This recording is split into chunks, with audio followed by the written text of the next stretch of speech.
بسم اللہ، الحمدللہ والصلاة والسلام علی رسول اللہ۔ معزز سامعین اور سامعات، السلام علیکم ورحمۃ اللہ وبرکاتہ۔ اصلاح معاشرہ کے حوالے سے یہ قسط نمبر 15 ہے۔ اقبال کے شاہینوں کے نام نامہ و پیام یعنی an important message to youths کے حوالے سے۔ سہ فریقی مذاکرات۔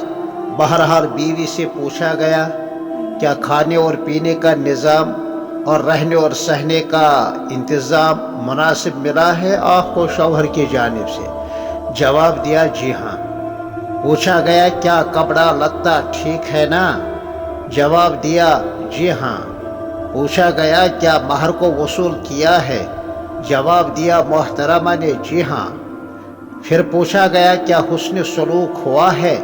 کہیں شوہر کے گھر میں اجنبیت تو محسوس نہیں کر رہی ہو؟ محترمہ نے کہا جی نہیں۔ پھر پوچھا گیا پھر کیا مصیبت ہے؟ بہرحال یہ عزت اور مقام اے ملت کی بیٹیوں تمہیں دین رحمت نے اور اسلامی نظام تمدن نے دیا ہے، پھر کہاں بھٹکتی پھر رہی ہو؟ اسی دین نے تمہیں گھر کے رانی بنا دیا ہے، یعنی وزارت داخلہ کا منصب دیا ہے بطور سلیکشن کے، نہ کہ بصورت الیکشن کے۔ جی ہاں، شوہر کما کر لایا، تم خوش اسلوبی کے ساتھ خرچ کرتی رہو، البتہ دیکھنا ہے شوہر کی کمائی کا، اس کے حق کا اور اس کی امانت کا خیال رکھنا ہے۔ اے فاطمہ تمہارا کام گھر کے اندر رہنا ہے، اے علی تمہارا کام گھر سے باہر کا ہے۔ اس طرح وزیر داخلہ اور وزیر خزانہ کا منصب تمہیں دیا گیا ہے اور تمہارے شوہر کو وزیر خارجہ بنایا گیا ہے۔ تمہیں گھر کا اندرونی نظام سنبھالنا ہے، جبکہ مرد کا گھر سے باہر کا نظام دیکھنا ہے۔ مگر افسوس اگر میاں بیوی میں اس مرحلے پر بھی مصالحت نہیں ہو سکی، چاہے مرد کی غلطیاں تھیں چاہے عورت کی غلطیاں تھیں یا دونوں کی کم و بیش، تو افسوس پھر تو اس کا علاج طلاق ہی ہے، جو ایک دھماکہ ہے جس کی صورت بھی پسندیدہ نہیں ہے۔ جائز تو ہے مگر حضرت اللہ جل مجدہ کے یہاں قابل نفرین ہے۔ وہ تو بس ایک دھماکہ ہے جسے در و دیوار، رشتہ داری کے اور کھڑکیاں آپسی بھائی چارگی کی وہ ہلتی رہتی ہے۔ جی ہاں، یہ طلاق وہ کینچی ہے جو اس رشتے کو کاٹ دیتی ہے۔ اگر چند لفظوں نے رشتے کو جوڑ دیا تھا تو یہ ایک لفظ ہے جو طلاق کے ان کلمات کے استعمال کرنے سے یہ جوڑ پھر توڑ سے بدل جاتا ہے۔ جی ہاں، یاد ہوگا اس جوڑ پر کتنی خوشیاں منائی گئی ہیں، مگر اس توڑ پر کتنی اداسیاں، کتنی نا امیدی چھا گئی ہیں۔ وہ کیا ہے؟ وہ ہے طلاق۔ مگر اس طلاق میں بھی شریعت مقدسہ نے عورت کے احساسات کا، اس کی ضروریات کا اور اس کی پریشانیوں کا خیال ضرور رکھا ہے۔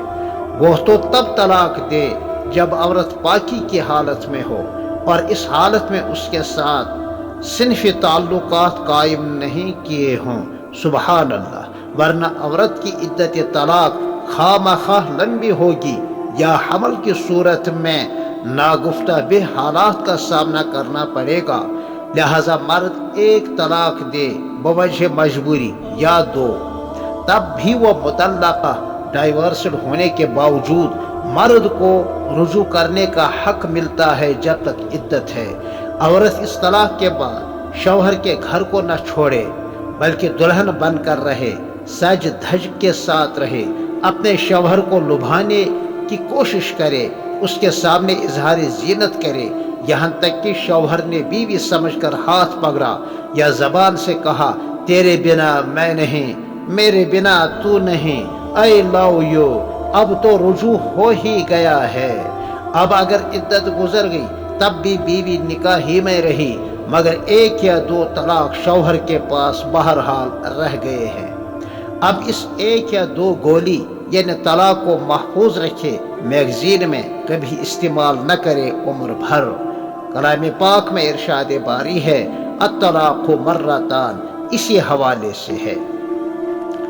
اب رجوع کرنے کی صورت میں فَإِمْسَاكُمْ بِمَعْرُوف کا حکم ہے، یعنی اے شوہرو اب حسن سلوک کے ساتھ اور خوشگوار موڈ کے ساتھ میاں بیوی بن کر رہو، سابقہ خطائیں سب ماں، اب گلے شکوے سب کو بھول جاؤ، اب گڈھے مردوں کو مت اکھاڑو، بس اب بھولی بسری باتوں کو بھول جاؤ، اب بچوں کا خیال رکھو، جگ ہنسائی کا اب موقع مت دو، دشمنوں کے تان اور تشنی اور ان کے ناجائز خوشی سے بچو، ابھی بھی موقع ہے، بس رجوع کر لو۔ جی ہاں، بشریت غالب آئی تھی، چاہے تم پر یا اس پر، اس کوتاہی کی اب تلافی کرو۔